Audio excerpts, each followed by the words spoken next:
Bienvenue dans notre rubrique Comment ça marche, l'obsolescence dite programmée, un concept loin d'être nouveau. Eh bien, le terme voit le jour aux États-Unis en 1932 en pleine crise économique. Le promoteur immobilier Bernard London imagine alors une obsolescence légalement imposée afin de stimuler l'industrie et la croissance.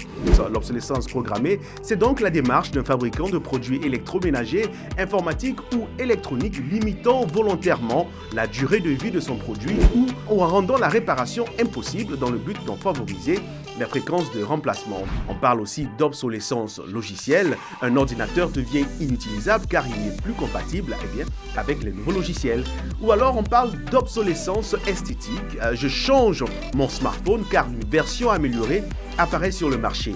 7 milliards de smartphones ont été vendus dans le monde depuis 2007, ce qui n'est pas sans conséquence, notamment la fabrication des écrans responsable de 80% de l'impact environnemental, appauvrissement des ressources en cuivre, nickel ou lithium, atteinte à la biodiversité due aux rejets toxiques et émissions de gaz à effet de serre.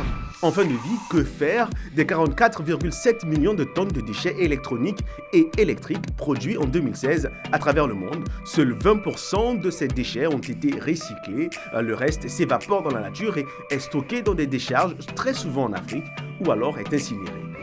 Même s'il est difficile de prouver l'obsolescence programmée en tant que stratégie industrielle, la France fait figure d'exception dans le monde puisque depuis 2015, elle en a fait un délit puni par la loi. Voilà, c'est tout pour votre rubrique Comment ça marche dans Afrotech sur VOA Afrique.